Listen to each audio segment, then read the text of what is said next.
TV quer ver.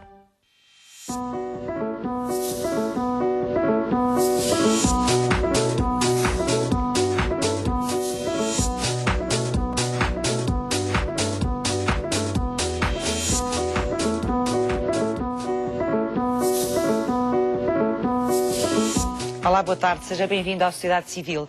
As alergias são a causa mais frequente da asma, mas há outros fatores que podem desencadear estes sintomas.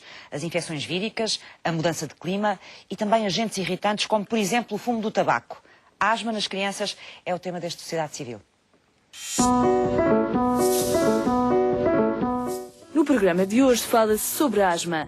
Queremos perceber que doença é esta e como se manifesta. Para isso, fomos ao encontro de um maratonista asmático que demonstra como o dia-a-dia de quem sofre desta doença se pode conciliar com o desporto. Mais à frente, nesta Sociedade Civil, vamos ainda perceber, junto da Quercus, qual a influência da qualidade do ar nas doenças respiratórias.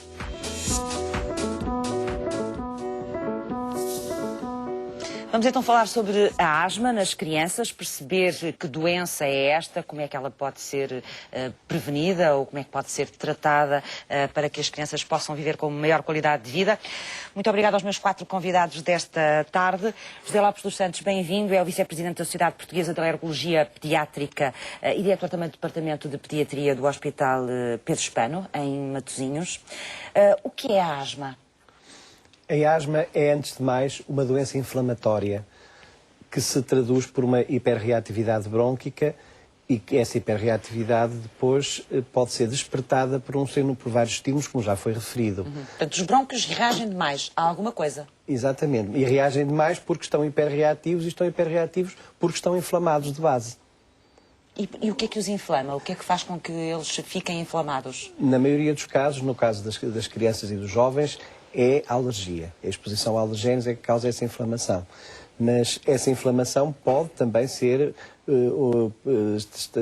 resultante de infecções víricas. Pode ser uma sequela de infecções víricas. Pode haver uma inflamação residual que condiciona também a hiperreatividade. Que tipo de infecções podem provocar esse problema? Numerosas infecções víricas. Por exemplo, algumas que as pessoas conheçam para ficarem com uma ideia. Por exemplo, os resfriados comuns. O simples resfriado comum pode ser um fator desencadeante importante da asma. Uma constipação mal curada, maltratada, é isso? Não precisa ser mal curada. Uma constipação só por si, num doente que tem um terreno de hiperreatividade brônquica, pode desencadear.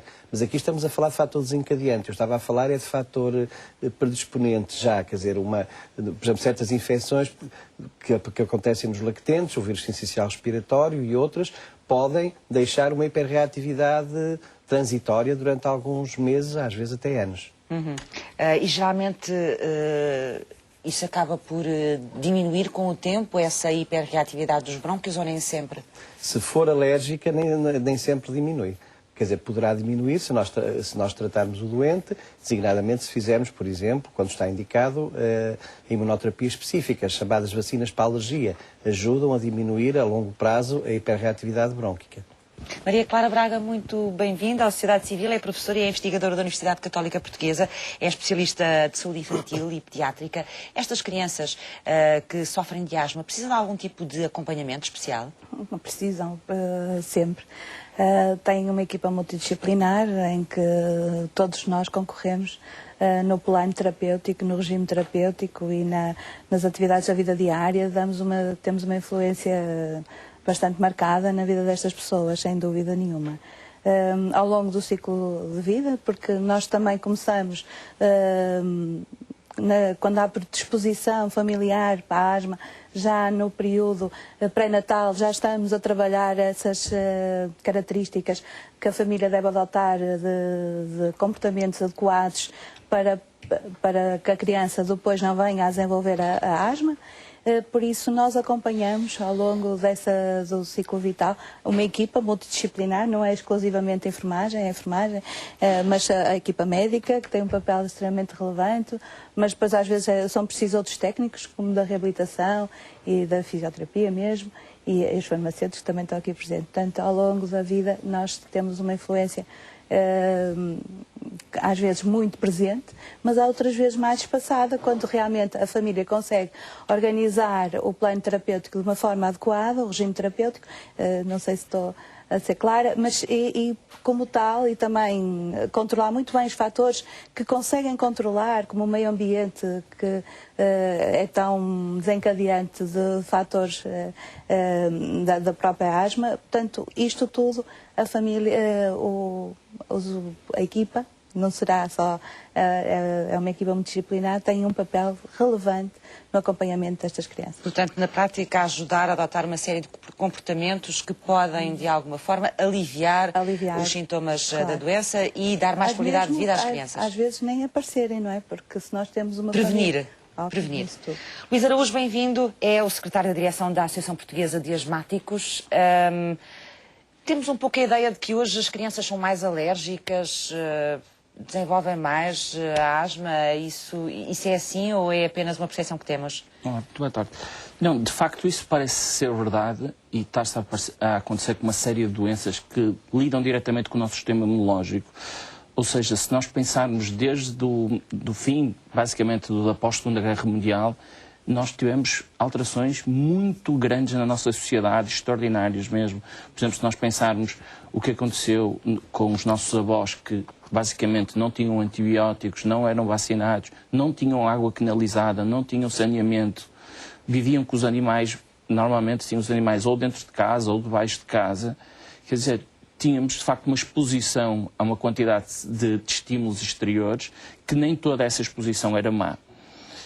O que é que aconteceu? Alguma dessa exposição tornava-nos mais resistentes, mais fortes? Aos que sobreviviam, é preciso dizer isto, porque estas mensagens, ou seja, o que é que acontece no mundo ocidentalizado, nós hoje em dia temos taxas de mortalidade muito menores, por exemplo, em termos infantis, ótimas, temos uma duração de vida até aos 80 anos, 80 e poucos anos, e temos, de facto, mais crianças com alergia, mais jovens também com outras doenças que estão no outro extremo destas doenças, ou seja, porque a alergia é uma reação exagerada a algo externo, que seria inócuo para o nosso corpo, enquanto, por exemplo, temos do outro lado as doenças autoimunes, que é uma reação do nosso corpo, do nosso sistema imunológico contra o próprio corpo.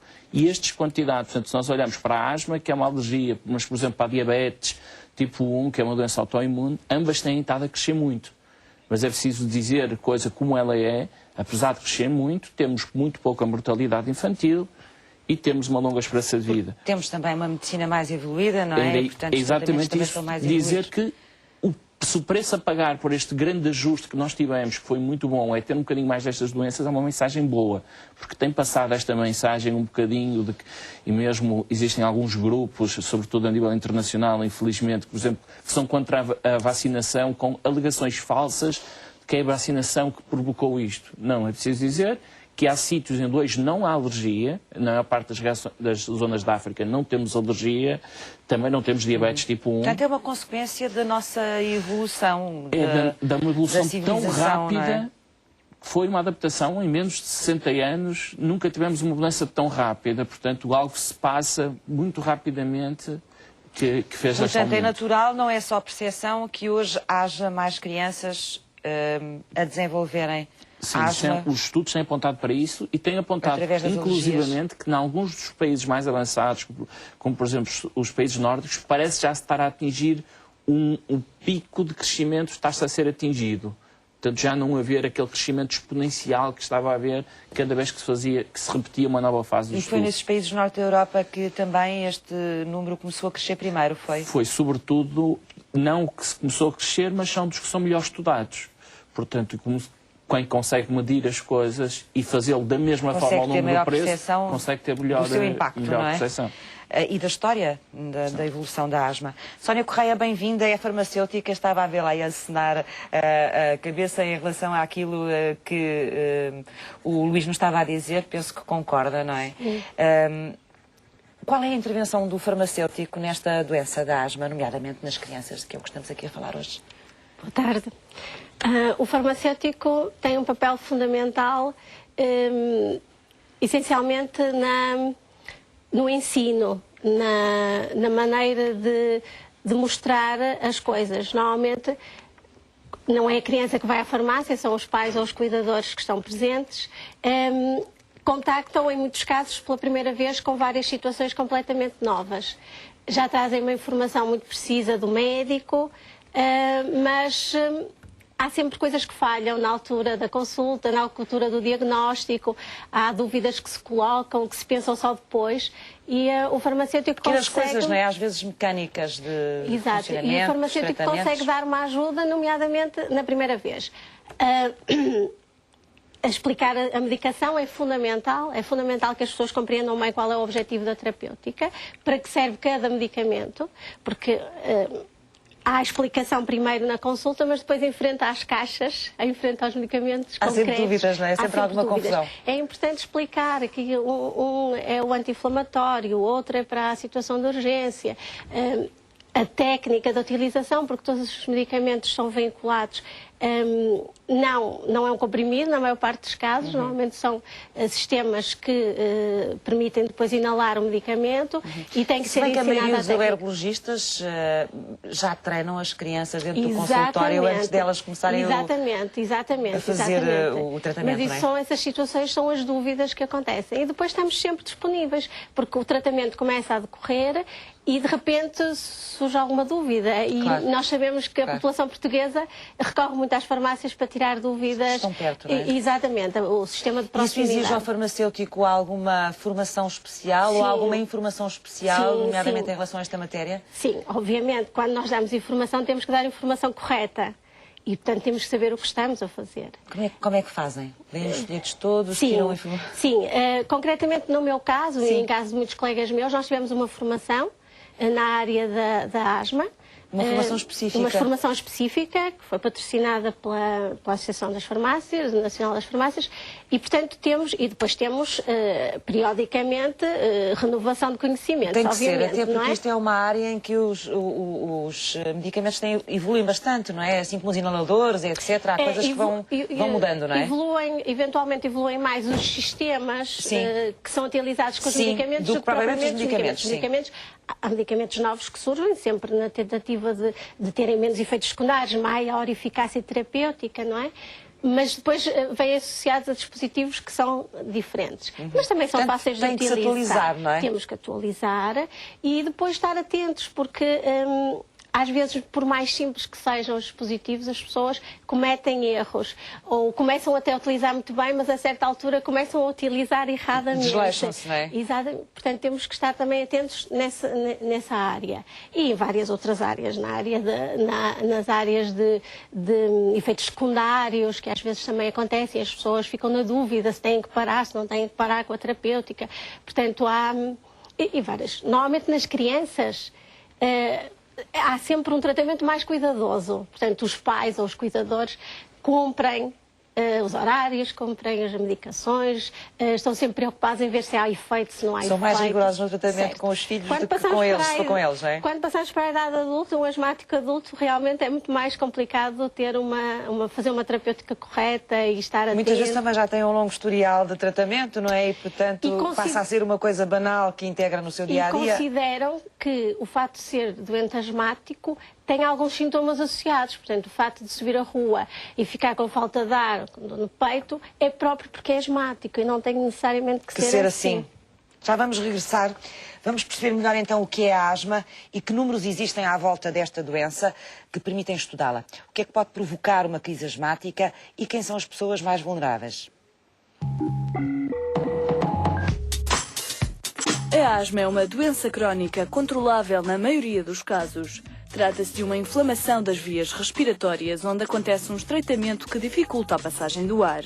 De acordo com a Associação Portuguesa de Asmáticos, os sintomas mais comuns da asma são a dificuldade em respirar, a sensação de peito apertado, a tosse e a pieira. Existem alguns fatores que podem desencadear uma crise de asma. Segundo a Fundação Portuguesa do Pulmão, alguns desses fatores podem ser infecções respiratórias, alergias a ácaros ou animais de companhia, pólenes, fumo de tabaco, as mudanças de temperatura ou mesmo a ingestão de alguns alimentos. Esta mesma fundação admite que cerca de 10% dos portugueses sofrem desta doença, sendo a que mais prevalência tem em idade pediátrica. Outros números desta fundação mostram ainda que entre 10% a 15% 40% das crianças em idade escolar têm asma. Dados do Observatório Nacional das Doenças Respiratórias de 2011 mostram que os internamentos por asma apresentam uma diminuição, especialmente no período entre 2009 e 2011. Este mesmo relatório indica que o número de internamentos por asma é superior nos doentes em idade pediátrica. Em 2011, morreram 106 portugueses vítimas desta doença.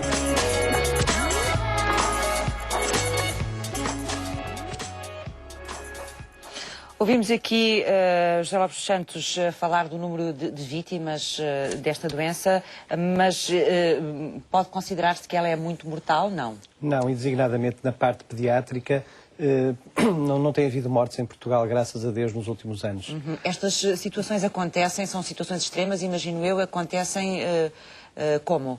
Estas situações mais graves? Podem acontecer por falta de controle da doença, porque os doentes não cumprem a medicação ou porque estão mal orientados. Poderão eventualmente acontecer, em certos casos, isso sucedeu por abuso de certo tipo de medicação inadequada, quer dizer, para a situação, e que levou, por exemplo, a arritmias e a problemas cardíacos. Mas, geralmente são situações em que há uma certa falta de controle ou... Habitualmente sim, são situações em que há falta de controle. Ou um tratamento que não é feito como Embora deve ser. possa haver, há casos raros de doentes que andam aparentemente bem e de vez em quando, raramente, têm crises muito graves. Também acontece. Mas habitualmente as situações que sucedem de mortalidade por asma na criança, pelo menos, e também no adulto, penso eu, tem a ver com doença que está mal controlada de base. A Clara há pouco dizia que há famílias com propensão para a asma. É assim? Isto é uma doença hereditária? Sim, habitualmente as famílias que têm propensão para a asma têm propensão também para outras doenças alérgicas. Têm também, por exemplo, propensão para a rinite. Aliás, a rinite associa-se frequentemente à asma, para eczema atópico e para outras. É chamada de hereditariedade atópica, digamos assim. Tem uma propensão para determinado tipo de mecanismos imunológicos e que condicionam realmente estas sintomatologias.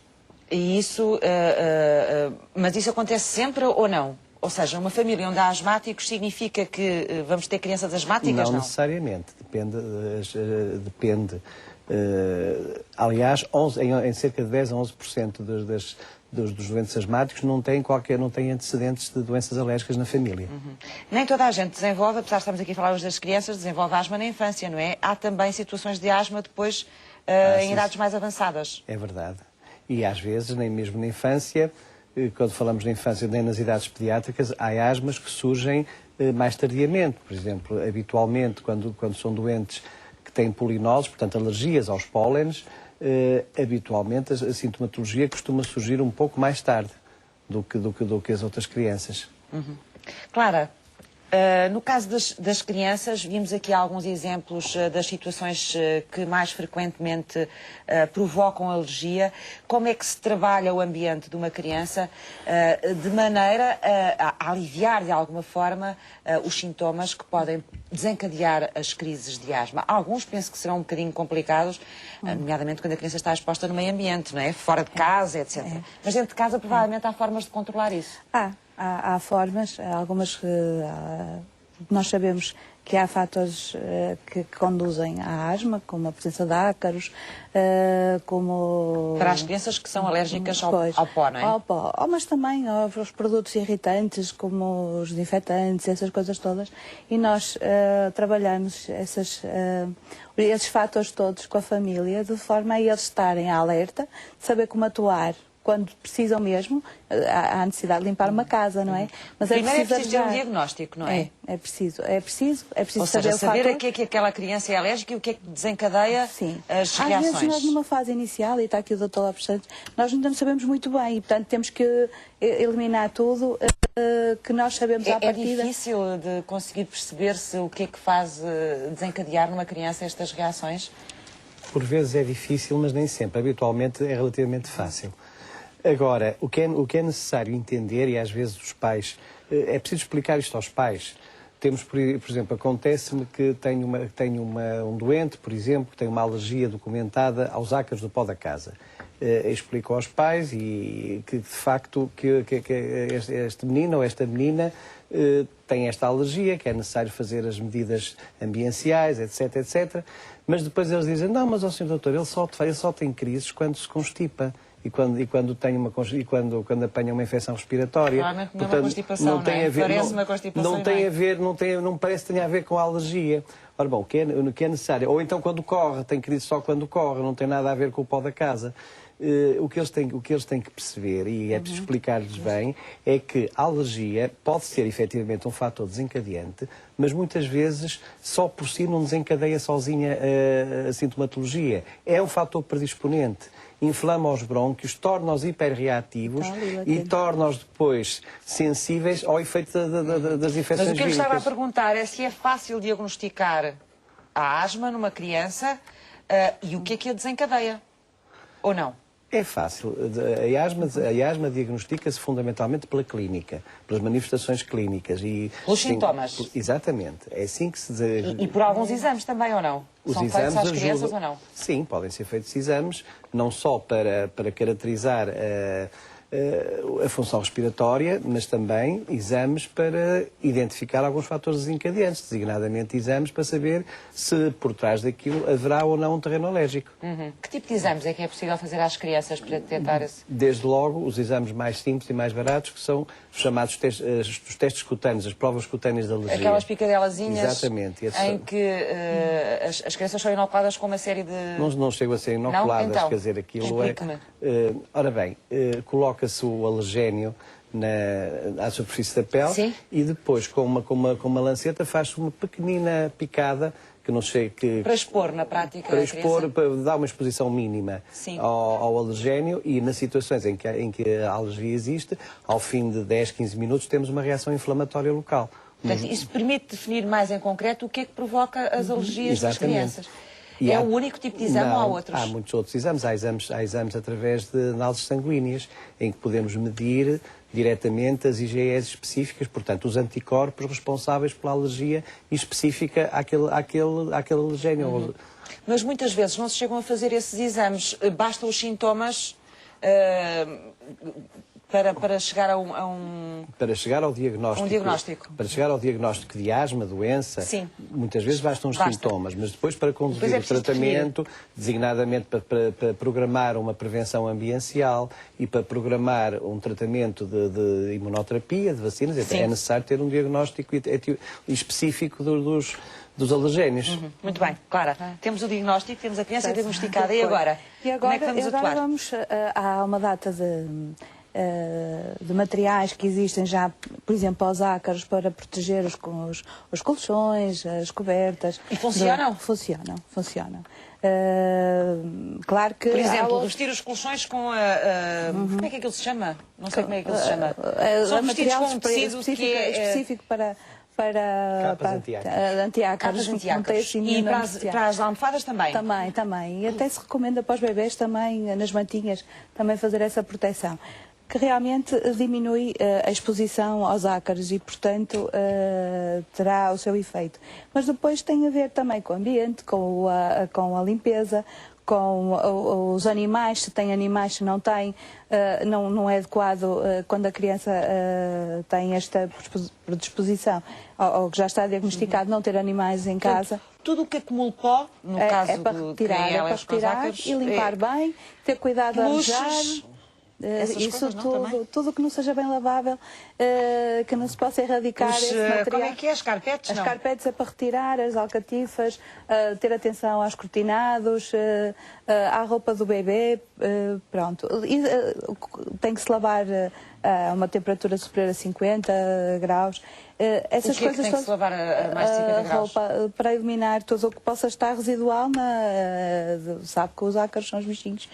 Só morrem a mais de 50 graus? Sim. E nós devemos... Pode, claro. Às vezes os peluches é um bocado complicado, do ponto de vista psicológico, retirar às crianças, mas há outros truques. Nós podemos também congelar os peluches, não é? Que não se estraga, se o pusermos numa arca congeladora ou no frigorífico, a menos 20 graus. Ter um frigorífico grande. Bom, uma vez por semana ou assim. E depois descongelá-los? Sim, mas isso é fácil. E quanto tempo é que eles podem estar descongelados a terem que voltar para o Isso frigorífico? depende agora da higiene e da exposição que têm do ambiente. Mas uma vez por semana costuma ser suficiente. E à partida devem ser pelos Basta aqui que deixá-los estão a congelar lavados. umas horas Sim. depois retirá-los. Porque as baixas temperaturas também Também- matam os também ácaros matam. e não estragam o peluche. Claro. Agora, às vezes as pessoas também têm alguma relutância em colocar, é porque não está lavado, então lava-se, quer dizer, tem que se lavar primeiro. Antes de, portanto, não há. Temos que explicar, simplificar, temos de verificar com as pessoas. Às vezes temos mesmo que fazer uma visita domiciliária quando temos situações muito Fazem recorrentes. isso? Os centros de saúde têm agora, nestas circunstâncias, fazem visita quando é sinalizado a situação. Os enfermeiros fazem visita domiciliária. Portanto, para vão ver ver no local como é que podem adaptar quando há as situações condições da mais casa de complexas, forma a tornar mais fácil a vida mais da criança. seguro, É mais isso? seguro. Sim. E encontram situações complicadas ou não? Relatam algumas, há outras pessoas que cumprem à risca, que uma pessoa vai a casa e realmente cumprem à risca todas as recomendações, exatamente porque normalmente as crianças, a proteção ao filho é grande e, portanto, sentem isso como uma responsabilidade e cumprem essa responsabilidade muito bem. Mas há outras situações em que isso não acontece. Não acontece só para isso. Tem a ver também com outras situações de falta de segurança da criança, não só na área da asma, mas também das outras áreas que normalmente são concorrentes. Aliás, há a relação entre baixa escolaridade e não controle da asma e há falta de recursos Porque as económicos. pessoas têm mais dificuldade em gerir em o- perceber como devem funcionar, é isso? Sim, tem mais dificuldade. Em vários campos da vida, portanto, não é estritamente só com aquela situação, mas com outras situações pessoais que também não sabem gerir muito bem. Não são todas, isto tudo, há realmente uma predisposição, há maior incidência nessas de situações mal controladas em pessoas realmente com baixos estudos e com diminuição dos recursos económicos. Mas há muitas pessoas assim. A Sónia ia acrescentar qualquer coisa? Não. Sim, E diga. porque muitas medidas de prevenção ou de melhorar a qualidade do ambiente em que a criança está implicam também muito gasto de dinheiro. É caro tratar às vezes, a asma? A medicação em si não é muito dispendiosa, mas é uma carga, temos que pensar que é uma carga para sempre, não é? Portanto, à partida não há um fim limite que chega ali e nunca mais vai usar, não é? Portanto, há uma carga em termos medicamentosos. E depois nas crianças nós temos ainda os acessórios que são necessários a utilizar para fazer as administrações e temos ainda situações que acontecem, infecções muitas vezes que exigem medicação acrescida. E estas medidas de casa, às vezes, é assim, o lavar, tudo bem, não é? É básico, não é? Lavar a roupa e manter a roupa. E limpar a casa, nem todas as pessoas, lá está, têm também esse conceito perfeitamente interiorizado, não só por causa da doença, Como é que se mantém mas uma sempre. casa bem limpa? Exatamente. E depois ainda há as tais capas anti-ácaros, que realmente são muito eficazes, mas que são caras. Claro. Não é? E que depois também é preciso nem saber toda a gente tratar consegue delas para elas comprá-las. durarem o tempo necessário, não é? Nem toda a gente consegue comprá-las. E depois, se ainda pensarmos que podemos ter os aspiradores com filtros próprios purificantes do ar, nós estamos mais sobrecarregados, não é?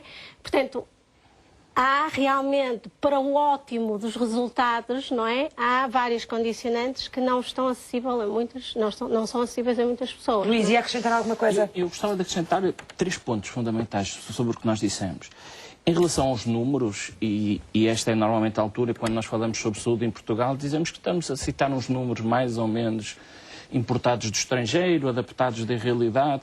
Em Portugal existem vários números que várias fontes vão citando sobre a asma, mas de facto números de âmbito nacional colhidos, como se faz da mesma forma que se faz, por exemplo, uma sondagem eleitoral, ou seja, representativo de todos os concelhos.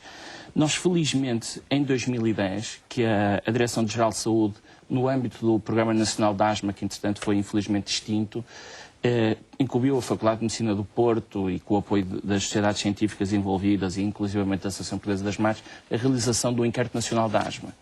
E renite, não é? Da asma e rinite. Portanto, nós temos neste momento os valores mais ou menos com a certidão Já foram que é trabalhados possível, esses números? Já estão trabalhados, já estão publicados em revistas internacionais. Portanto, nós ficamos a saber que, Foi um levantamento a nível nacional. a nível nacional, que temos 6,9% de asmáticos em Portugal. 7%. Todas as coisas, são 7%. arredondando.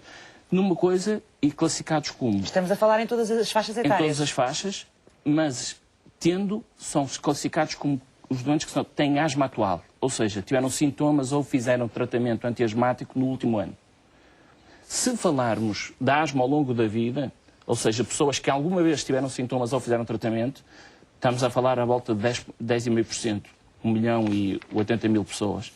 Na faixa etária abaixo dos 18 anos, nós encontramos especificamente 8,4% de prevalência de doentes com asma sintomática naquele ano e 11% de asma, alguma vez tinham tido asma na vida. Passando agora ao problema que estava a falar, que era o problema da asma, do tratamento, as guidelines internacionais agora têm, e porque as pessoas põem sempre muito o foco na parte farmacológica, no tratamento. E as guidelines da asma nisso são muito boas, porque, por exemplo, as americanas... As guidelines, ou seja... Explica às pessoas o que é isso. São os conselhos internacionais, ou seja, as normas que as pessoas de boa prática devem seguir, estão a ser adaptadas também a Portugal, já com as normas de orientação clínica, em que dizem que a primeira coisa para tratar a asma, e isto em qualquer idade, é obviamente diagnosticar. A criança que não sabe que tem asma, que anda só com tosse, que não consulta o seu médico, ou que o seu médico atribui aquela tosse a outra causa, obviamente não vai melhorar, mas é preciso saber também que em todas as situações há também crianças que têm sintomas que parecem asma e, se não forem estudados, nunca se vai saber que não são, portanto podem até estar a fazer medicação com asma e não a ter.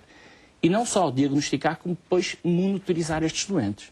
Okay? Porque a pessoa era a mesma coisa se estivéssemos a tratar um diabético, lhe medíssemos a primeira vez a glicemia, lhe dessemos a insulina e nunca mais o víssemos. Portanto, estes doentes precisam de um acompanhamento regular. Okay? Depois, o segundo passo é a educação. A educação do pai, a educação da criança, exatamente eles perceberem que estão perante uma doença inflamatória crónica, que mesmo que nos dias em que eles se sentem bem, têm que fazer uma terapêutica de base que vai evitar que eles tenham crises. Okay? Isto é o mais fundamental. E depois o terceiro é o tal controle das comorbilidades que falou o Dr. Lopes Santos. Controle das comorbilidades, ou seja, de outras doenças que estão associadas. A mais frequente, quer no adulto, quer na criança, é de facto a rinite, mas existem outros problemas que dificultam, por exemplo, as crianças obesas, as crianças que tiverem outros problemas de saúde, que dificultam o controle da asma. E também o controle dos tais fatores irritantes, nos quais estão os alergénios. Mas neste momento todo o foco mudou um bocadinho dos alergénios, não que sejam menos importantes, e eu vou explicar porquê, mas mudou muito para o tabaco. Ou seja, nós sabíamos que o tabaco fazia mal às crianças, mas houve, com estas atuais leis em que foi banido o tabaco, houve um estudo da Escócia, aboliu exatamente na mesma altura que nós o tabaco. A Escócia tinha uma pior situação, um sistema de saúde muito pior que o nosso, com muito pior acesso aos cuidados de saúde, sem qualquer tipo de dúvida, e tinha uma situação que felizmente não se encontra em Portugal, que era nos últimos 10 anos, até 2006, tinha um aumento de 5% dos internamentos por asma em crianças. Portanto, um aumento grande. Um aumento enorme, que não se verifica em Portugal. E em 2006, o que é que fizeram? Baniram o tabaco em locais públicos. Exatamente como a nossa lei. O que aconteceu, nos 3 anos seguintes, tiveram um decréscimo médio de cerca de 17... Locais públicos frequentados por crianças também. Locais públicos, como os nossos, shoppings, cafés, restaurantes, sem terem feito mais nada, passou a decrescer 17% ao ano a taxa de internamento nas crianças. Quer dizer, então foi com base nesses dados que começaram a pôr a hipótese de que o tabaco aqui podia ser o grande fator que estava a fazer aumentar. Não se tinha não ideia. estava a fazer aumentar os números o controle, da asma. Mais controle que outra coisa. E só no fim é que vem o tal tratamento, que é muito importante o tratamento, como estavam a referir. E o tratamento, como disse o Dr. Lopes Santos, é preciso nós, aí sim, no tratamento, conhecermos se a criança é alérgica, se não é alérgica. Sendo que, e eu aqui representando uma associação de doentes, e há sempre os problemas que são sempre associados às associações de doentes a reivindicar o melhor custo para o tratamento, a maior parte dos asmáticos, felizmente, são asmáticos ligeiros. Ou seja, podem e devem ser perfeitamente seguidos pelo seu médico de família. O que é que se considera um asmático ligeiro? É um asmático em que não tem influência, eu sei que normalmente tem uma função respiratória normal, e que tem sintomas muito ligeiros e não tem exacerbações graves. Ou seja, tem até uma a duas vezes por semana sintomas, sempre muito ligeiros. Os outros, que serão 5 a 10%, que são graves per si, ou seja, que necessitam de mais medicação, esses provavelmente devem ter toda a medicação grátis. Isto para chegar ao quê? Para o problema de nós termos uma medicação muito boa para a asma, para estes casos ligeiros. E estas medidas que a sua enfermeira falava, que o Dr. Alves Santos falava, é muito importante, de facto, a imunoterapia específica, porque é o único tratamento que modifica, no caso de haver uma relação entre a asma e aquele alergénio. Mas estas ideias que havia de intervenção ambiental, ou seja, vamos tirar tudo do quarto da criança, cada vez têm sido mais abandonadas por causa de uma coisa. Elas resultam, mas na prática implicam tantas medidas, ou seja, a aplicação só da capa, só coisa do colchão, só do acaricida, é pouco. Ou seja, tem que ser tantas medidas que a criança, de facto, complica muito a vida dos pais.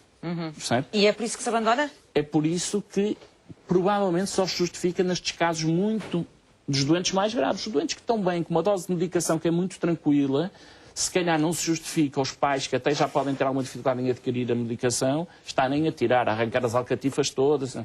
Por isso é que eu dizia, em termos económicos e de prática da vida, se calhar, se ele for lá aos ácaros, lavar a mais 50 graus, tentar evitar o peluche, se não for o peluche mais importante para a criança, congelá-lo, e arejar o quarto, deve ser estimulado. Medidas muito mais dispendiosas ou que impliquem um distúrbio na dinâmica familiar maior não deverão estar. Pode ser contraproducente. Concorda, Clara? Concordo. Claro que concordo, porque os estudos assim o indicam.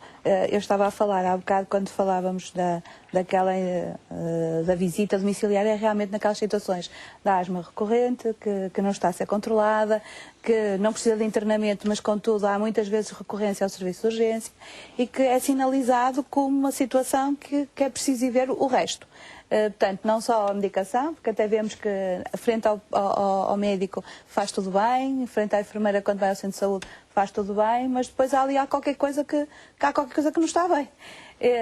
Não é só o ambiente, não é? É depois o recurso à terapêutica quando ela é indicada, quando há agudização, quando para a criança manter uma atividade de vida diária normal, que é o indicado. As crianças conseguem ter atividade física normal, fazer uma vida normal, se estiverem bem controladas. E, portanto, quando isso não acontece, nós temos que ir ver e vamos excluindo tudo o que é possível controlar, porque há coisas que... Mas medidas a mais, muitas vezes, pode complicar a forma como os pais depois... Para nós também complicaria, não é? Quando nós temos uma intromissão demasiada na nossa vida diária. O que eu estou a perguntar é, seguindo ali o Luís, é se vale a pena ou se não vale a pena. Se as pessoas devem seguir essas coisas todas à risca, quando não, vale a pena. Vale para o fazer, ou se deve haver algum senso, algum bom senso, penso que era aquilo que o Luís estava aqui a introduzir, no sentido de ficar apenas com algumas medidas que possam ajudar e não ir longe demais naquilo que se pede aos pais nesta matéria. Essa é a minha questão. Eu acho que isto não há penso que é isso que os pais que estão a vir lá em casa quererão também saber a resposta. Eu acho que deve haver bom senso. Bom senso e não há contrassenso entre um e outro.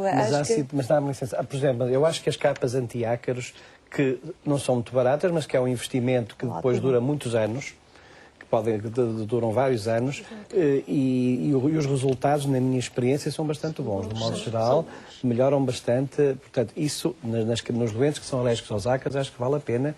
E, enfim, aquilo custa 100 e poucos euros, mas pode durar 10 anos ou assim, e isso acho que vale a pena. Se os pais puderem, não é? Se os pais puderem, claro. Já vamos voltar.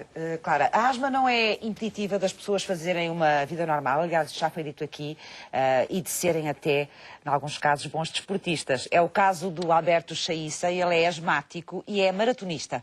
O atleta explicou à sociedade civil como é que equilibra a atividade desportiva com a doença e quais são os cuidados especiais que precisa de ter.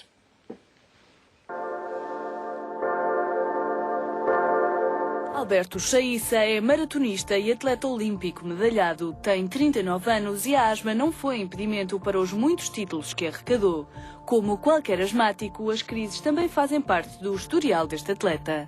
Para mim nunca senti impedimento. Obviamente houve alturas de crise que tinha impedimento, não é verdade? mas recuperado da altura de crise, voltava à minha atividade normal e sempre o pratiquei, sempre, até aliás fiz treinos em altitude.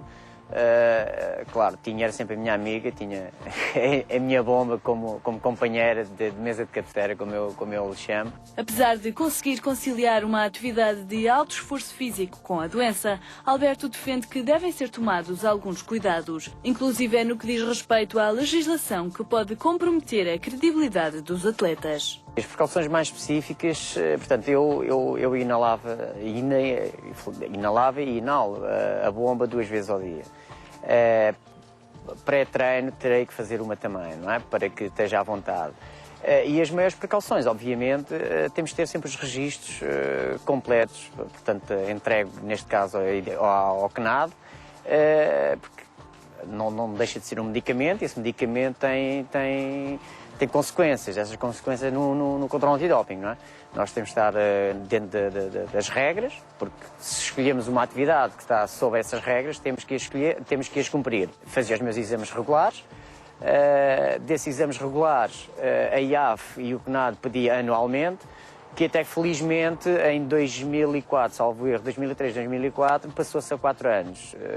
Também não quero me pôr em bicos de pés, mas parece que fui um dos primeiros atletas a receber a autorização de 4 anos. A relação dos atletas com a medicação, seja de que tipo for, pode ser atribulada. O controle do antidoping detecta facilmente algumas substâncias e daí a importância de uma autorização especial para os asmáticos. Há certa medicação que nós não podemos tomar, portanto, enquanto qualquer um cidadão comum que esteja fora ou sujeito a um controle antidoping, pode tomar qualquer tipo de medicação, não tem problema nenhum. Eu tenho que questionar, no caso do médico, felizmente os médicos que me acompanham sabem a minha atividade, mas eu questiono sempre uma, 2 ou 3 vezes, cuidado, isso tem alguma substância dopante. Se eu cometer esse erro, eu vou ser penalizado. E as pessoas não se importam se eu tomei a pseudoefedrina porque estava constipado, ou a efedrina porque estava constipada, o que interessa é que ela apareceu. De acordo com este maratonista, a asma não é impedimento para a prática desta atividade. No entanto, pode causar algumas situações constrangedoras, como a falsa acusação de dopagem. Mas desde que a ética desportiva esteja sempre presente e a equipa técnica esteja bem informada, não há por que correr riscos.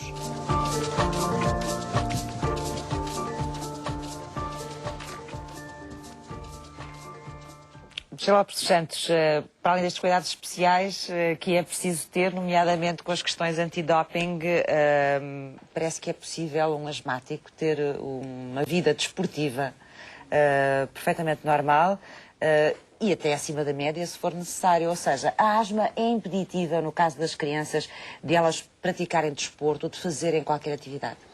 Não, de forma alguma, a não ser em casos muito excepcionais em que é necessário ter algumas limitações.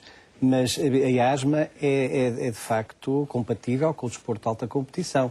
Eu penso que ela não se zangará porque ela não faz disso segredo, mas a nossa enorme Rosa Mota é asmática e ela própria, eu apresento-a muitas vezes como exemplo aos meus doentes, e ela própria também, sei que por vezes fala também a doentes asmáticos e se apresenta como exemplo. Portanto, é perfeitamente possível atingir desporto de alta competição tendo asma. Claro que tendo os cuidados e fazendo a medicação. Por outro lado, eu também já agora queria salientar que estes medicamentos que nós utilizamos para a asma não são doping. Quer dizer, eles não têm o efeito que outras substâncias têm. Claro, o efeito não tem, mas depois aparecem nas análises algumas dessas substâncias, porque são não é? muito semelhantes a outras substâncias que efetivamente são doping. Claro. Por exemplo, os corticoides inalados, que muitos doentes fazem... Para quem faz a análise é difícil perceber ou distinguir porque existem os o que é que esteve na base, os esteroides anabolizantes que são doping e que dão reações idênticas. E da mesma forma, os broncodilatadores, as aminas simpático-miméticas não são doping, mas as anfetaminas já são. E são um pouco do mesmo tipo. Portanto, é só para dar a noção de que os doentes asmáticos não tomam doping, realmente. Eles o que tomam é substâncias que poderão ser confundidas com... E por isso é que tem que ter essa autorização especial. Mas estava-me a dizer que as crianças podem, de uma forma geral, praticar todos os tipos de desporto, até desportos de competição. De alta competição, sim, sim. E o desporto faz-lhes bem ou há alguns tipos de... O desporto faz sempre bem às crianças e aos adultos e a toda a gente. Aos asmáticos também? E aos asmáticos também. É necessário tomar certas precauções, evidentemente. Por exemplo, devem procurar não se exercitar em ambientes poluídos. Por exemplo, um ambiente poluído, por exemplo, um doente que tenha alergia aos pólenes deverá ter cuidado, não deverá fazer maratonas pelo meio dos campos na primavera, ou pelo menos poderá ter algum cuidado e estar bem controlado nesse aspecto.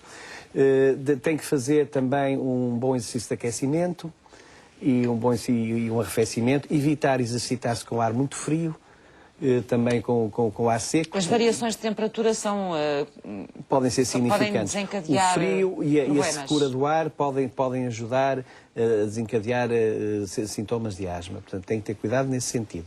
Têm que estar bem controlados do ponto de vista da sua inflamação brônquica, porque a hiperreatividade brônquica que é despertada pelo exercício resulta da inflamação brônquica, portanto o seu tratamento anti-inflamatório tem que estar otimizado. E, por outro lado, por vezes, há certos doentes que têm que fazer uma pré-medicação.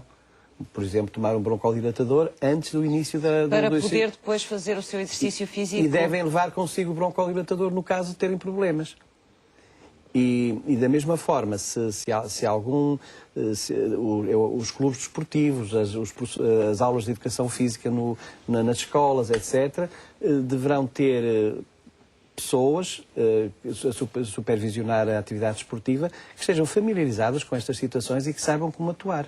Se houver alguma situação mais complicada. Também me disse que, excepcionalmente, há situações, disse-me logo no início, que há situações em que o desporto não é aconselhável. Que Ora bom, situações são essas? Ora bem, poderá não ser aconselhável o desporto de alta competição, mas algum desporto é sempre possível fazer.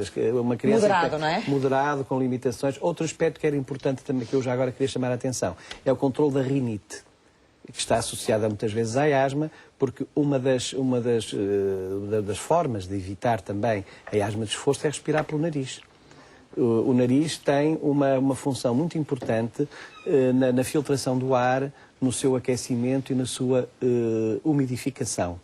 Um doente que tenha uma rinite alérgica e que esteja mal controlada, e que tenha uma obstrução nasal e que durante o exercício físico respire exclusivamente, inspire pela boca, vai introduzir... Secar as vias respiratórias? Vai secar as vias respiratórias, pode introduzir ar mais frio e pode introduzir menos filtrado também, não é? Mais alergénios e mais poluentes. Portanto, isso também é importante estar controlada a parte da rinite.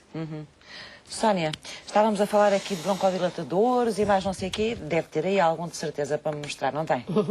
É esse, vermelhinho e branco, não? Não. Sim. Isso é um broncodilatador? Não. Isto essencialmente é um dispositivo para veicular o fármaco inalado, não é? Sim. Pronto. Pode estar aqui pode ter várias coisas dentro. Ou pode estar um broncodilatador. Normalmente os broncodilatadores de ação rápida são veiculados num sistema parecido com este. Aquilo que nós chamamos das bombas. Exatamente. Porque eles são para ter uma ação rápida e, portanto... Portanto, eles são inalados e a ideia é que em poucos segundos começa a aliviar a sensação de aperto das vias respiratórias, não é? Exatamente. Normalmente são veiculados assim. Quem faz algumas reações adversas aos medicamentos que são veiculados assim para a ação rápida tem que usar normalmente E que tipo de reações é que as pessoas podem fazer a isso? Sai em nuvem de... Em pó, não é? Não, aqui sai em nuvem líquida. Líquida. Já é pressurizado. Aqui sai em pó. Neste dispositivo. Os pressurizados... Portanto, mas pode ser usado de uma maneira ou de outra? Exatamente. Os pressurizados... E porquê é que se usa mais a bomba, então? Exatamente, porque os fármacos de ação rápida normalmente estão neste tipo de dispositivo. Aquele não é tão rápido, aquele sistema? Aqui, não. As partículas... Pode ser rápido, pode ter na mesma ação rápida, não é? Mas normalmente utiliza-se mais assim. É o mais convencional. Mas há quem utilize este também para alívio imediato. Agora que gostava de falar. Diga. Nas crianças nunca se devem utilizar, ou raríssimas vezes se devem utilizar os aerossóis pressurizados. nas crianças e nos adultos também. Sim. Porque o aerossol Quais são os aerossóis pressurizados pressurizados? São esses. é muito difícil. Mas são os que se usam mais, não é? Mas mal a é por técnica- tradição e por tradição Então, porquê? errada. Explique-nos. E porque foram os primeiros. Foram os primeiros. Foram os primeiros de todos. Mas exigem a chamada coordenação mão-pulmão. No momento em que se faz a inalação, tem que coordenar com a inspiração. Mesmo para muitos adultos é difícil, quanto mais para a maioria das crianças. De forma que há duas maneiras de ultrapassar esta situação. Ou utilizando uma câmara expansora, estão ali várias. O caso desta, não é? Ou Mesmo para então, adultos, geralmente aquilo usa-se nas crianças. usa-se nas crianças habitualmente. Certos adultos poderão precisar também. Os mais idosos, que também... Ou então os que não conseguem coordenar muito bem, há um ou outro que também não se consegue. Mas habitualmente, portanto, o inalador em pó tem uma vantagem, é que já não exige essa coordenação mão-pulmão. Portanto, no momento em que inspira é que o ar é libertado. Embora já haja hoje também alguns inaladores de aerossol pressurizado que são despertados pela inspiração, mas mesmo assim são mais difíceis. Portanto, é mais fácil a coordenação. A coordenação Desse medicamento. Exatamente. Posso ver? Muito... Isso anda à volta, não é? Isso é feito assim? Sim, Há sim, vários. mudar. Esse é apenas um dos Esse é um dispositivos. dos dispositivos. Mas há 3 ou 4 dispositivos de inalador em pó, cada E estes qual... são preferíveis e os resultados são melhores do que aqueles? Os resultados, desde que o fármaco seja administrado, são idênticos. Sim. E existem fármacos de ação rápida, broncodilatadores, que se podem Veicular, administrar então. através Pois, são idênticos, mas se estes são na prática mais bem utilizados pelas pessoas, acabam por ter um efeito... Sim. Melhor do que aqueles. Exatamente. Não é? Agora, há outra Obrigada, coisa que eu Sónia. queria chamar a atenção em relação a estes inaladores. É que estes inaladores resultam... Quer dizer, um medicamento para terapêutica inalatória é um conjunto entre o fármaco e o dispositivo inalatório. As duas coisas vão juntas. Portanto, os ensaios clínicos são feitos com os diversos dispositivos inalatórios. E não é indiferente dar o mesmo medicamento com o inalador A ou com o inalador B. Inclusive, muitos destes inaladores resultaram de anos de investigação, até com tecnologia da NASA e túneis de vento e mais não sei o quê, em que se chegou depois a um resultado final. E, atualmente, o que se verifica, infelizmente, é que existem genéricos com inaladores que nós não conhecemos e que não sabemos como é que foram testados, não temos qualquer espécie de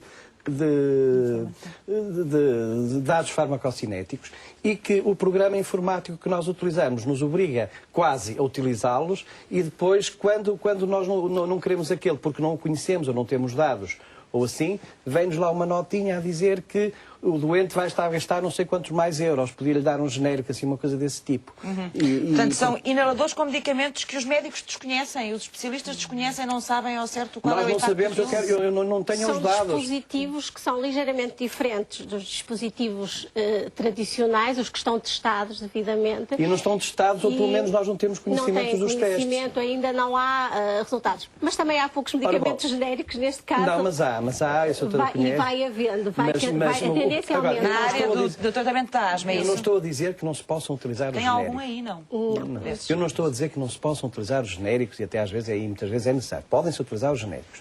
Agora, temos é que ter em atenção que não é indiferente o doente que está habituado com um determinado medicamento, se utilizar o mesmo medicamento noutro inalador, mesmo que o medicamento seja igual, pode não ter o mesmo efeito. E temos Mas já que me disse que testar. aqueles inaladores, que são aqueles que a gente mais vê, não são os ideais.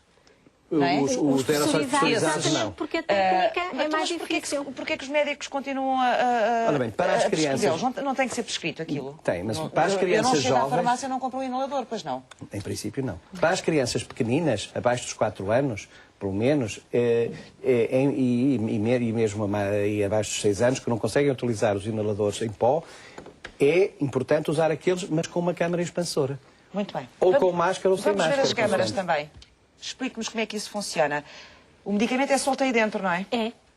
O medicamento, portanto, o sistema é colocado aqui numa extremidade, a máscara tem que ser perfeitamente ajustada à cara para da não criança, sair, não é? para não haver perdas. Isso. E depois há necessidade de pressurizar para o interior da câmara. O medicamento fica aí, não é? Em Fica, suspensão. e há depois necessidade que a criança faça uma inspiração, normalmente 20 segundos, está a respirar normalmente. Sim. O medicamento que Mas está tem que aqui suster a respiração um bocadinho, não é? O ideal seria isso. É que às mas nós vezes não nem vamos sempre é pedir às fácil crianças convencer as pequenas. crianças a fazê-lo. Exatamente, é muito difícil. Às vezes até choram, afastam a máscara. lá está, ao fim e ao cabo, é muito difícil conseguir um bebê ou uma criança pequenina colaborante para fazer uma técnica 100% correta. Claro. Há muitas perdas. Luís, diga. Não é. O problema dos inaladores, como disse o Dr. Lopes Santos e muito bem, é que estes inaladores, se me der licença, estes inaladores são basicamente impossíveis de utilizar corretamente. Implica estar a 2,5 cm da boca, já conseguir acertar com isto na boca não é fácil. Ai, não é metido na boca, é isso? Não, esse é o erro mais frequente, é comer as pessoas com aquilo dentro da boca e esse é o primeiro erro. Fora da boca. Se fizer assim, o que é que faz?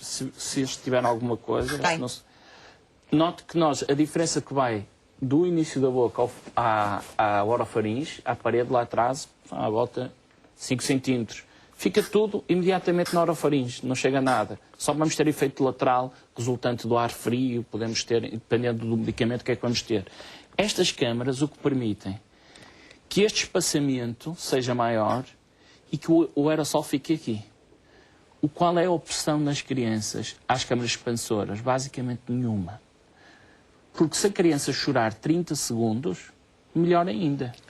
Porque ao chorar vai ter que inspirar com mais força, não é? Porque o que é que acontece em Portugal, infelizmente, sobretudo nas crianças mais pequenas, é que Portugal tem uma particularidade estranha. É que estas câmaras, apesar de serem muito baratas, custam à volta de 25 euros, 30, 40, as mais caras, não são comparticipáveis para o doente.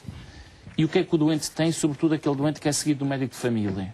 O colega tem a possibilidade de lhe passar um nebulizador, que esses sim são uma coisa disseminada, infelizmente, que fica gratuito para o doente e caro para a sociedade, que o vamos pagar. Okay? Com um problema, é que estas câmaras permitem-nos fazer todo o tipo de medicação para a asma e trocamos 30 segundos de choro pelo nebulizador, que não permite fazer tratamento sintomático, apenas tratamento de crises, em que a criança vai estar 10 minutos a nebulizar ela, a mãe, o avô, e que provavelmente no dia seguinte vai ser usado pela mesma avó que tem bronquite crónica infectada, vai fazer com a mesma coisa.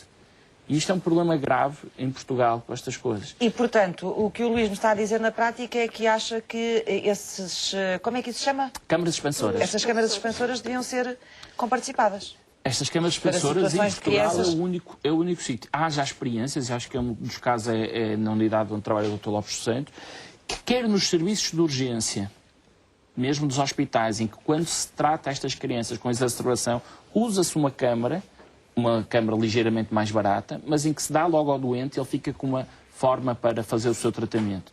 Quer que estão a ser dispensadas. Em Portugal, estranhamente, estas crianças têm participado de um nebulizador e não as câmaras expansoras. Temos feito muita força para que isso mude, mas ainda não mudou. Ainda não mudou. Mas, portanto, não se esqueça do que vai dizer, já vamos voltar. Este ano é o Ano Europeu do Ar. A Associação Ambientalista Quercus está a dedicar-lhe também uma atenção muito especial. Fomos ao encontro deste parceiro do Sociedade Civil para saber o que é que, ou como é que a qualidade do ar em Portugal pode afetar os asmáticos. Existe uma relação entre a qualidade do ar e a prevalência das doenças respiratórias.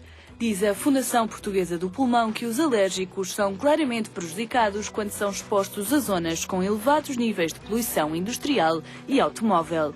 Nós sabemos que em públicos sensíveis, isto é, pessoas com problemas respiratórios, crianças e idosos, uma má qualidade do ar pode levar quer a problemas agudos, quer a problemas crónicos. Por exemplo, em Lisboa, nós sabemos que a esperança de vida média é encurtada em alguns meses por nós termos elevadas concentrações de partículas inaláveis, que aliás, em comparação com a legislação, nós estamos bastante acima do que é permitido. A Associação Portuguesa de Asmáticos refere-se a um estudo realizado pela Organização Mundial de Saúde e diz que morrem anualmente 3 milhões de pessoas devido aos efeitos da poluição atmosférica. Francisco Ferreira revela ainda o resultado de alguns estudos nacionais. No dia-a-dia, há uma relação direta entre os níveis de poluição e a ida às urgências por parte das crianças. Há estudos feitos pela Universidade Nova, com outras universidades e com instituições do próprio Ministério da Saúde, onde essas conclusões foram muito claras.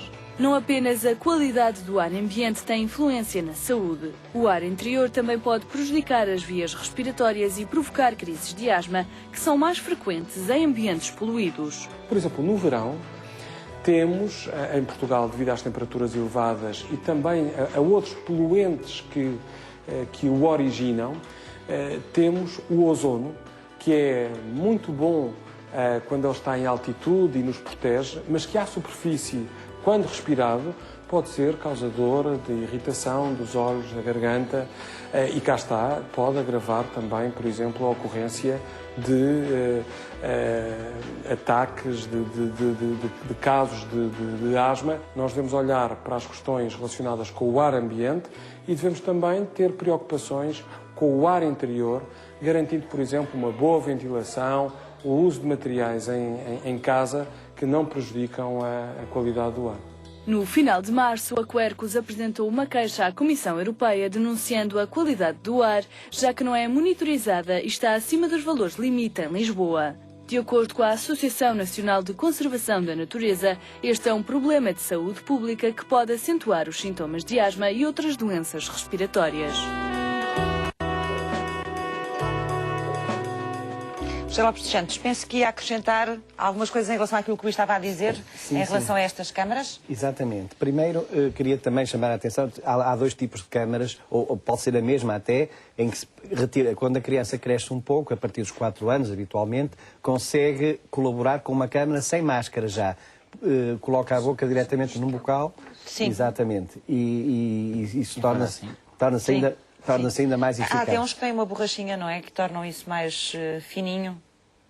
Não, o geral é este. Ou tem uma câmara que pode ser acoplada, uma máscara, depois que se tira, e é o mesmo dispositivo, ou existem dispositivos como este, por exemplo, que já não há essa possibilidade. Ou seja, é conforme o grupo etário, até aos 4 anos... Mas é possível ter um só e adaptá-lo às idades da criança? Existem alguns que sim. Agora, eu queria dizer que estas máscaras são, no mínimo, estas câmaras expansoras podem ser, no mínimo, tão eficazes como os tradicionais nebulizadores que se utilizam no serviço de urgência. E com vantagem. É claro que em muitos serviços de urgência utilizam-se os nebulizadores por razões práticas, porque é complicado ter muitas câmaras destas, esterilizá-las e depois estar a utilizá-las. É mais prático estar a tirar aquelas ampolazinhas dos nebulizadores, etc. Mas isso também cria nos doentes uma falsa ideia de que o nebulizador é que é o bom. E, portanto, vão ao serviço de urgência para utilizar o nebulizador. Quando em casa podiam ter resultados muito semelhantes usando estas câmaras? Não é bem assim, porque há situações Foi mais graves... Foi essa que eu fiquei... Não, podem ter... São praticamente semelhantes. Mas, por exemplo, há certas doses de medicação que convém que em situações mais graves, que podem ser utilizadas nestas câmaras, mas que em determinadas doses convém fazê-las só com vigilância no serviço de urgência. Quer dizer, o doente em casa... Também em casa, em princípio, as pessoas já vão fazer com as doses que o médico recomendar, Exatamente, não é? mas os limites que nós colocamos para fazer em casa não são os mesmos que se usam na urgência. Sim. Agora, aquilo que eu aconselho os meus doentes, que têm estas câmaras, é quando vão ao serviço de urgência que levem a própria câmara. Porque isso já simplifica muito depois o tratamento que vão fazer. E já se conseguiu, por exemplo, o meu hospital trabalha na urgência integrada do Porto, que funciona no Hospital São João, e nós conseguimos que existissem algumas câmaras dessas já no serviço de urgência. Mas aquilo outro que eu ia falar era o seguinte, e que já falou o Dr. Luís, que é o que fizemos na Unidade Local de Saúde de Matosinhos, já há uns anos para cá. É que, de facto, estavam a ser utilizados, estávamos a usar muitos e estávamos a gastar muito dinheiro com os nebulizadores ao domicílio. Um nebulizador ao domicílio custa quase 150 euros por mês, pago por todos nós, embora gratuito para o doente. E então, o que nós fizemos foi começar a dar... Mas porquê é que fica tão caro? Isso agora já não sei. Mas isso é um problema comercial. O nebulizador é o mesmo, não é? O nebulizador é... Ou seja, os nebulizadores custam esse preço. Era isso. Claro. Eles custam esse preço. Pagou-se o nebulizador. Ao fim do mês está pago o investimento. Portanto, isto de facto não me parece... Aquilo que precisa é de manutenção. Precisa de alguma manutenção, limpeza, não é? Quando faz... Sim, mas pagar um por mês é uma coisa desastrosa. E ainda por cima tê-lo em casa sem utilização durante meses seguidos. Porque nós fizemos... Portanto, isso era um serviço externo, imagino eu, ao Serviço Nacional de Saúde, não é? Nós fizemos, aliás, começamos por trabalho, nós tínhamos 4 centros de saúde em Matosinhos, e fizemos num dos centros de saúde uma experiência, fizemos um inquérito às pessoas que estavam da utilização dos nebulizadores, e chegamos à conclusão que a sua utilização, para além de ser inadequada em muitos aspectos, tem de ser mal utilizado, quer dizer, às vezes até tinham dois, tinham um em casa da avó e outro em casa outra em sua casa, se fosse necessário, às vezes estavam mais de meio ano, um ano sem serem utilizados, e então o que nós fizemos foi o seguinte, retiramos os nebulizadores, deixamos de pagar estes nebulizadores e fornecemos, o próprio serviço forneceu as câmaras expansoras. Através de um empréstimo, pronto, a cada doente, mas forneceram-se as câmaras expansoras. E só num centro de saúde, num ano, com essa medida, baixou-se a despesa de cerca de 100 mil euros por ano para qualquer coisa como 2.500 euros ou assim uma coisa. Portanto, com um efeito prático em casa, muito semelhante ao que tinham os nebulizadores. Não, melhor. Em casa é melhor. Melhor? Dizer isso, Melhor. porque este Para além permite de que isso é fazer muito a mais prático medicação até de controle. transportar, porque isso permite andar com as pessoas E permite, levar de um inclusivamente, lado para o fazer a outro mais medicação de facilmente. controlo. Nós estamos a referir-nos, o doutor estava-se a referir sobretudo... Os nebulizadores às são situações de aquelas urgência. caixas grandes que levam o soro, não é? E que têm geralmente uma máscarazinha com um tubo. É claro que isto exigiu uma logística grande, quer dizer, entramos em acordo com os médicos de família, eles próprios também connosco, tivemos sessões de formação para eles e para a enfermagem, os doentes tivemos também que conversar com eles, quando os doentes não se convenciam, porque estavam muito habituados, iam à consulta do pediatra que ia ao centro de saúde como consultor, e se mesmo assim Realmente, à partida, não é fácil a gente olhar para para o nebulizador, não é? Tão complexo, e olhar para isso e pensar que aquilo vai ter o mesmo efeito. Outro problema Não é fácil, ainda, provavelmente, para os que dentes. o Dr. Lopes dos Santos referiu a vantagem económica, mas há uma vantagem muito maior, sobretudo nestes casos mais ligeiros, que é aquela história que existe sempre, e porque as condições físicas são limitadas, que é a história da sala dos respiratórios, em que estão crianças a nebulizar durante 20 minutos, em que é certo que se alguma criança não for infectada, vai sair do serviço de urgência infectada. Exatamente. Trocar isso por 30 segundos e que não há. Agora, havia também uma coisa muito difícil, que era estas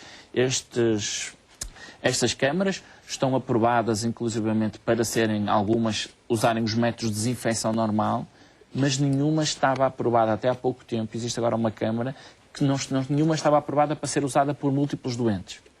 Ou seja, ela pode ser aprovada, mas sempre na ótica tem que ser usada pelo mesmo doente.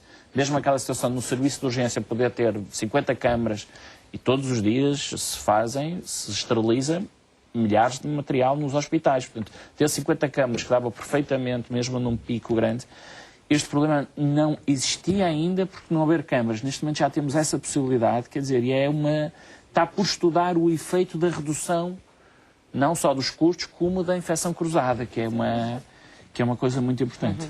Clara, falámos muito já do interior das casas, não falámos ainda do meio ambiente, apesar de há pouco ali na reportagem da Quercus o Francisco já ter deixado algumas ideias, mas como é que se prepara as crianças para o ambiente fora de casa? Para as várias situações do ano também, não é? Pois. Porque são diferentes as situações consoante o ano. Claro. Falou ali o Luís do problema do fumo, que infelizmente ainda vemos, apesar de todas as medidas que há de proteção do ambiente, ainda há muita gente que descura a pessoa que está ao lado. Isto na rua, tanto vai a fumar, está uma criança ao lado, vai ao colo de outra pessoa, às vezes da mesma família, que não estou a fumar para cima dele, como se isso fosse suficiente para melhorar o ambiente. Não é. Portanto, a parte do fumo, acho que está bem esclarecido que não faz bem, é realmente evitar o comportamento familiar e do local onde a criança está, deve ser evitado o consumo de tabaco. Ao máximo, quer dizer, se possível, erradicado, mas depois há realmente alguns cuidados a ter no ambiente em geral, evitar sítios poluídos, sem ser pelo tabaco, mas com outras circunstâncias que nós também sabemos que existem, e as cidades muito poluídas, não é? Que nós temos agora, realmente há uma associação grande. É quase impossível impedir É que as quase crianças, impossível, sobretudo é aquelas quase que vivem nas impossível. cidades ou nas Mas ter cidades grandes, atenção não é? a não abrir as janelas quando há maior trânsito de carros, arejar a sala quando isso já não está a acontecer, ao final do dia, quando há menos trânsito, etc. São pequenas coisas que melhoram realmente Na o rua é ambiente. complicado, não é? Na rua é muito complicado. E nos locais onde as crianças estão muitas vezes, infantários, etc. O infantário. O infantário tem que... o seu microcosmos durante o período... Às vezes passa lá mais tempo do que em casa. E, portanto, aquelas medidas que são adequadas para o domicílio, ali tem também uma particular. E depois, às vezes, não temos só uma criança com asma, temos outra com uma alergia qualquer. Portanto, há cuidados a ter no ambiente. Que cuidados Olha, é que é uma possível? das coisas que ainda se usa imenso é usar a vassoura nos ambientes em que estão as crianças, no momento em que elas estão lá. Levantar o pó. Levantar o pó. Quando isso toda a gente acho que já entrou, que é contraindicado, se o tem que fazer, faz quando as crianças não estão lá, elas passam horas fora do local. Mas depois todo a Capaz de ser mais complicado no infantário conseguir garantir um ambiente é mais complicado. Arejado, limpo, sem pó, etc., do que em casa, não? Não, também não. Não? A maioria dos infantários São tem muitas crianças? São muitas crianças, mas a maioria dos infantários tem muito controlo no ambiente onde a criança está. Contudo, isso tem que ser uma prática diária e ainda há locais em que as coisas não são feitas bem. Mas a maioria já tem muito cuidado com o ambiente em que a criança está e onde circula. Portanto, podemos estar descansados, que a maioria... Portanto, temos as exceções, que são essas que nós temos que controlar e que temos que ajudar a mudar o comportamento, mas a maioria já cumpre, tem cuidado com os objetos que estão junto das crianças. Claro que não vai haver as coberturas pós-lactentes anti-ácaros, porque isso implica um investimento muito grande, mas às vezes é sempre o mesmo ver-se que a criança fica no infantário e a mãe tem hipótese de comprar, também compra para lá, porque ela realmente, numa fase em que é mais pequena, passa muito tempo na cama e é exatamente os mesmos problemas que acontecem em casa, e esta é a educação à família e depois também aos profissionais que estão nos locais onde a criança está, muito adequada ao ambiente que nós temos que fazer e muito pormenorizada à situação. Em relação às várias estações do ano? Mais atenção numas do que noutras? Claro. A primavera já sabemos que em algumas situações as mães depois começam também a saber quais são as alturas em que há mais pó no ar, mais pólen no ar, ficam muito descansadas quando choveu e depois a seguir sabem que há uma deposição das partículas e que, portanto, elas próprias vão sabendo adequar e ter os cuidados necessários, perceber quando precisam de estar mais alerta dos sintomas que vão ocorrer nessas alturas em que há mais pó e mais pólen no ar. Elas próprias vão, com a educação que se vai fazendo paulatinamente, insistentemente, para parte da equipa médica. A primavera, não é? A primavera. No início do outono também há situações de início do outono, ou não? Sim, ora bom, no início do outono, em muitos doentes, poderá valer a pena fazer a vacina da gripe.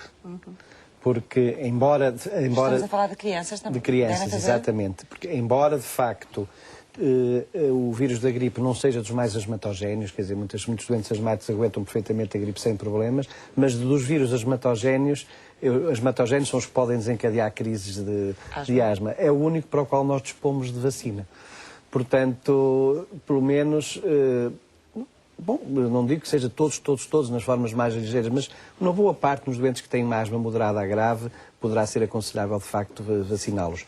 Quanto aos pólenes, também é importante, felizmente, nas crianças, há polinoses, é mais na altura da puberdade e adolescência, mas faz parte da educação dos doentes também ensiná-los a consultar o boletim polínico, que já falamos no outro programa. Sim, falámos aqui quando falámos das alergias, não é, da primavera. De facto, também a planear, aliás, ou reforçar a sua medicação e reforçar as medidas de fechar as janelas. E aquelas medicações, sem ser a vacina, falou da vacina da gripe, mas e aquelas medicações que muitas vezes se fazem no início também do outono, de prevenção para o inverno e que é feita durante alguns meses? São chamados imunomoduladores. Sim. Isso não chamaríamos, mas são uma espécie de vacinas, digamos assim, que estimulam... Geralmente são orais, não é? Habitualmente são orais, que estimulam de uma forma inespecífica as defesas do sistema imunológico. Quer dizer, o seu uso é discutível. Ajuda ou não? Em alguns casos parece que sim, que ajuda, noutros casos não ajudará tanto, mas também temos de ter em atenção um aspecto, é que há certos doentes que com alguns desses imunomoduladores podem ter um agravamento dos sintomas, porque no fundo são produtos que estão a estimular o dispositivo inflamatório, a estimular o sistema imunológico. E muitas vezes, quando há uma hiperreatividade imunológica, inflamatória, alguns doentes podem ter sintomas e, portanto, nesses não convém insistir. Outros não aguentam, quer dizer, e se houver, por exemplo, focos crónicos... Tem que ser avaliado caso a caso. Caso a caso, exatamente. Focos crónicos a nível do território otorrinolaringológico que possam beneficiar também dessas medicações. Tudo isso pode ajudar, mas cada caso tem que ser avaliado. Luís, diga, queria acrescentar. Estamos agora na primavera e na altura polínica, mas convém não esquecer, e como disse muito bem o Dr. Lopes dos Santos, que em Portugal, em toda a população, mas especialmente nas crianças, de longe a alergia mais frequente não tem a ver com a primavera, não tem a ver com os pólenes, tem a ver sobretudo com os ácaros. E isto temos 2 vezes mais alérgicos aos ácaros do que aos pólenes.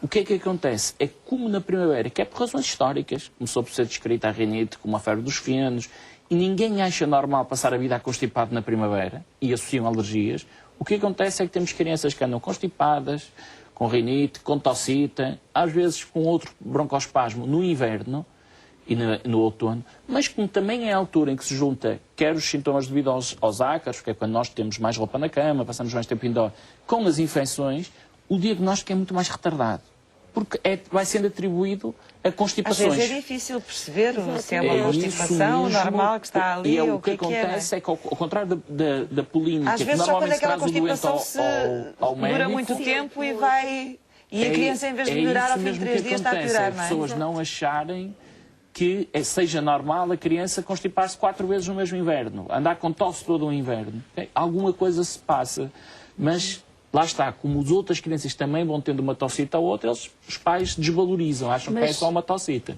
A intervenção do farmacêutico nesta área é muito importante. Então? Porque a tendência tenho o meu filho constipado, não pode dar um xarope. Portanto, é importante nós percebermos que há casos em que a nossa intervenção no sentido de encaminhar ao médico é fundamental. Mas às vezes também é difícil, não é? A não ser que o farmacêutico perceba que aquilo se está a repetir já há muito tempo. Mas nós temos essa proximidade. Há famílias que são habituais na farmácia, não é? E nós conhecemos. E as queixas, quando são repetidas, ou quando diz, eu até já fui ao médico, já fui 2 vezes à consulta, continua na mesma. Começa a perceber que há ali uma situação que não é normal. Há necessidade de nós intervirmos, chamamos a atenção que pode não ser realmente uma virose, como é costume dizer no inverno, são viroses, pode ser mais qualquer coisa, até às vezes fazemos 2 ou 3 perguntas na hora e apercebemos que há necessidade de consulta especializada. Até porque estas crianças, muitas vezes, a única pessoa constante que têm é o farmacêutico. Ou seja, são crianças que normalmente não estão seguidas, são aquelas crianças que estão mais ou menos perdidas pelo sistema, em que vão a uma urgência, em que vão a outra urgência, portanto, o médico que a vê só vê cada uma vez, portanto, não há de facto... Não há uma história clínica desta criança. Nós podemos ter essa perspectiva e isso é uma coisa muito importante e nós contactamos muito com essas situações. Como é que estamos ao nível de assistência desta doença, nomeadamente para as crianças, de rastreio da doença, de consultas para perceber... Como é que as crianças estão, em que situação estão, ou se precisam de tratamento. Temos uma boa rede nesse aspecto? José Lopes dos Santos. Ora bom, eu penso que sim, apesar de tudo já vamos ter uma boa rede, embora possa ser melhorada. Porque neste momento muitos pediatras têm já formação, faz parte do seu internato, o internato de pediatria, embora opcional, mas muitos têm essa opção, passar alguns meses num setor da alergologia pediátrica, portanto estão muito sensibilizados para isso. Vai havendo alguns serviços, alguns centros que dão assistência e a grande parte dos médicos, como as situações são situações ligeiras, a grande parte dos médicos de família, dos pediatras, conseguem dar solução ao caso, de um modo geral. Quer dizer, nós não estamos muito mal e a prova é que a mortalidade infantil por asma, ao contrário de outros países supostamente mais evoluídos, a nossa é das melhores do mundo também. Tem a mesma opinião, Luís? É assim, nós temos dados também desse inquérito nacional de asma, temos dados muito, muito bons do controle geral da população portuguesa, ou seja, nós obtivemos cerca de 50% dos doentes totalmente controlados. E pode-me perguntar, e 50% é bom, é melhor do que está publicado nos outros... Em termos internacionais. É muito bom. Bastante melhor. Mas nós podemos ser muito otimistas e dizemos que estamos muito bem, ou pessimistas e dizemos, mas o que nós sabemos pelos estudos, ou seja, quando se pega no doente, faz tudo o que se pode fazer por ele, é que 90% podem estar controlados. Comparando com os melhores países do mundo, estamos relativamente bem. Okay? Eu fiz esta pergunta também porque me falou aí de crianças perdidas no sistema. Pronto. Que não são em Portugal, o que se identifica mais, registadas... depois há algumas coisas que são incongruentes, sobretudo ainda nesta população, que é a dispensa muito grande que existe quando se vai ver o top da venda dos medicamentos, ainda continuar a ser o vulgar ventilão, os vulgares broncoventiladores, o top de vendas, e isso é claramente uma medida de que alguma coisa está a correr mal, estas crianças não estão a ter tratamento, okay? Mas são sobretudo crianças que andam perdidas no sistema. Assim que elas são introduzidas... Há trabalho a fazer ainda. Há trabalho a fazer aí, mas são sobretudo crianças que estão perdidas, porque as depois que entram no sistema, em Portugal, a coisa de facto, funciona bem. Funciona bastante bem. Vamos ter que avançar, Já não temos tempo. Muito obrigada. José Almada Negreiros nasceu há 120 anos. Hoje, nas respostas dos parceiros, temos a neta do artista.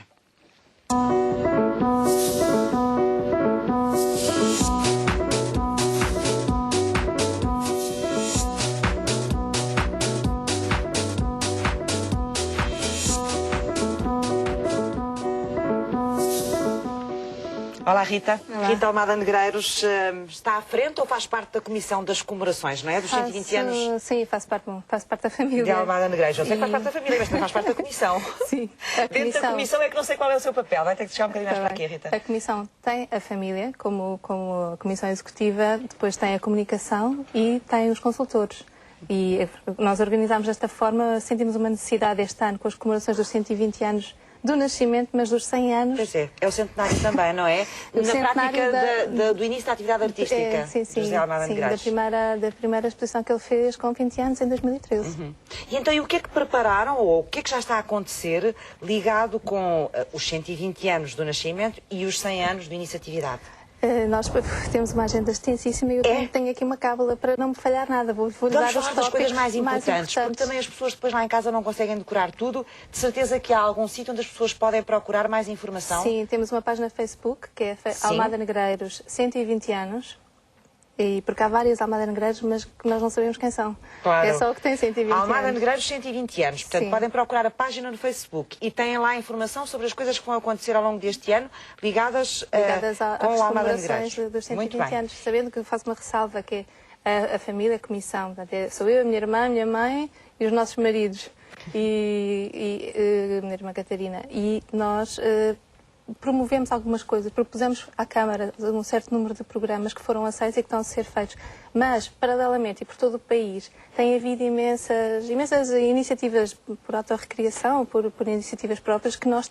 Iniciativas autónomas, não é? Sim, que foram sendo agregadas, é? Estamos a tentar fazer um calendário geral para haver uma maior divulgação de tudo o que se está a passar. E, ou seja, há coisas que controlam e outras que não controlam, não é? E isso é bom, isso é muito bom. Ficou contente com isso? Com o facto das pessoas pelo país se lembrarem? Sim, porque muitas vezes, onde nós não estamos à espera, aparece mais um acontecimento, mais uma peça de teatro, mais umas leituras, mais umas edições. Isso é muito estimulante.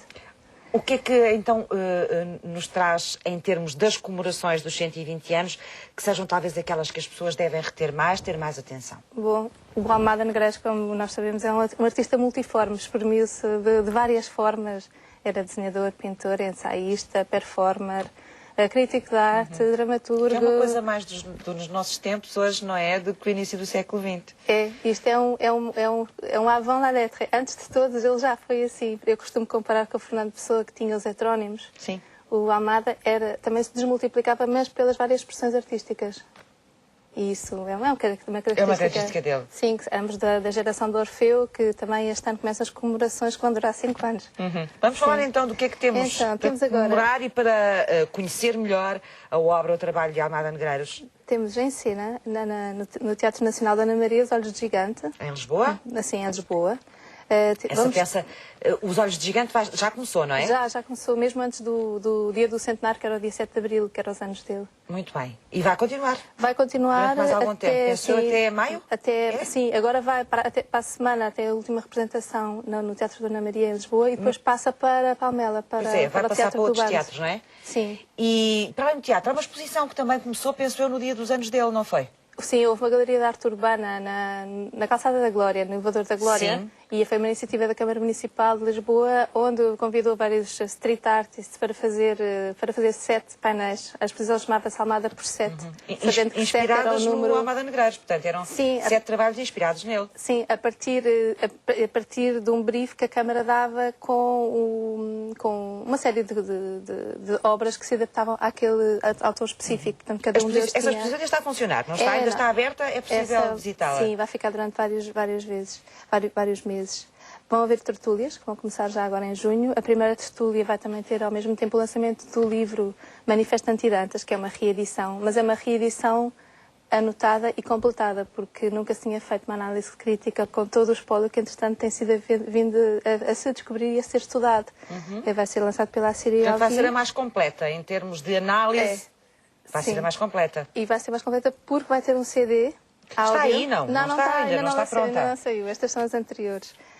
Vai ter o CD com o Manifesto Antidantas dito pelo próprio, numa leitura tardia dos anos 60, em que era uma gravação que não tinha muita qualidade, agora com as novas tecnologias pôde-se limpar aquilo tudo e agora o CD vai acompanhar essa edição. Portanto, a não perder. Por isso é não perder, completamente. Vai haver a inauguração do monumento na Ribeira das Naus, vai ser erigido o monumento por ele próprio. É um desenho, um autorretrato de 48 que se chama Autorreminiscência. É um autorretrato geometrizado que vai ser erigido em metal. Portanto, vai ser uma estrutura metálica. E vai ficar exposto? Na Ribeira das Naus. Vai ficar permanentemente. Em julho vai também iniciar a exposição na Biblioteca Nacional, que depois transita para os Passos do Conselho de Almada, um espólio por contar. São todas as novas descobertas que têm sido feitas nestes últimos 10 anos, em que se começou a analisar uma parte do espólio que ainda estava muito em bruto. Portanto, passou-se tudo aquilo a pente fino e há muitas novidades, já coisas... Já inclusive, estamos quase no final, sabe? O tempo voa. Então, não há tempo para falar da Almada Negreiros, dava um programa inteiro, como é óbvio, Rita. Não sei se quer chegar mais alguma coisa e algum livro para mostrarmos lá em casa. Temos o Colóquio Internacional Almada Negreiros na Fundação Carlos Gulbenkian, que é um momento muito importante vai acontecer também deste quando? ano, em novembro. Em novembro. Ainda falta algum tempo, ainda vamos ter tempo de voltar lá? Até essa altura, não? Sim, em novembro acontece imensa coisa. Então, deixa-me só dizer mais uma coisa. Diga, para o Museu do Chiado, julho e agosto e princípio de setembro, a exposição de autorretratos. Muito bem. Há muita coisa para ver, não se esqueça na página do Facebook, Almada Negreiros, 120 anos. Já passou no rodapé. Livros, o que é que nos quer mostrar dos, são as obras completas que trouxe? Editadas pela Assírio Alvim, que é a última edição das obras. Muito que tem estado a ser os poemas, ficções, manifestos e conferências, portanto, os textos mais... interventivos, sim. E a Nome de novela, Guerra. Nome de Guerra. E agora, qual é a sua faceta preferida do seu avô? Que é a minha curiosidade. É a personagem dele próprio e da multi-expressão que isso... Porque vendo... Eu conheço a obra desde que nasci com ela. Acho que sempre comecei pela parte pictórica, que a criança tem mais olhos que letras, não é? E depois, com o tempo, comecei a abarcar também as outras que não tinha capacidade de absorver, mas cresci com isto, portanto é um bocado... O que ele desenha, o que ele escreve, é igual a ele, é essa... E não há outro igual, não é? E não há outro igual. Rita, obrigadíssima por ter vindo à Sociedade Civil. Muito obrigada. E agora abrimos a agenda dos parceiros para conhecer mais iniciativas que vão acontecer nos próximos dias.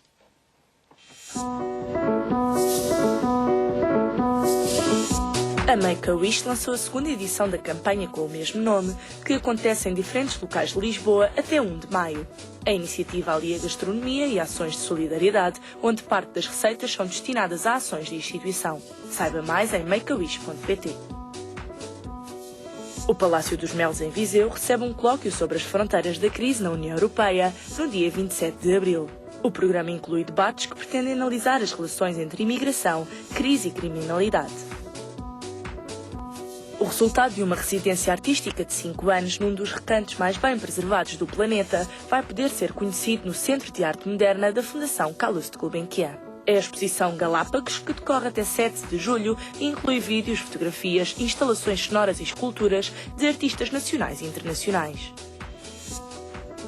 Os resultados dos programas de investigação em enfermagem, dinamizados pela Universidade Católica Portuguesa, vão ser apresentados no 7º Seminário Internacional de Investigação em Enfermagem.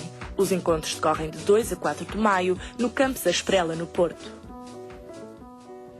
Para divulgar e sensibilizar a sociedade para a temática da esclerose múltipla, o Instituto de Cinema e do Audiovisual promove o prémio Em Curtas. São convidados a participar estudantes das áreas de cinema e audiovisuais de todo o país, que podem inscrever os trabalhos até 30 de abril. Saiba mais em ica-ip.pt.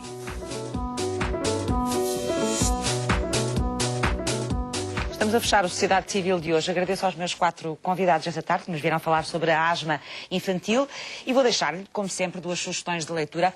Uma para os mais pequeninos, da coleção Bons Hábitos, Adeus Xuxa, formas de convencer as crianças a deixar a Xuxa, e depois o primeiro romance de um autor indonésio, Andrea Hirata, chamado Os Guerreiros do Arco-Íris. Estamos no final do programa, contamos consigo, como sempre, à mesma hora, 2 da tarde, já sabe, com outro assunto em debate. Não perca o próximo Sociedade Civil, porque Sociedade Civil somos todos nós.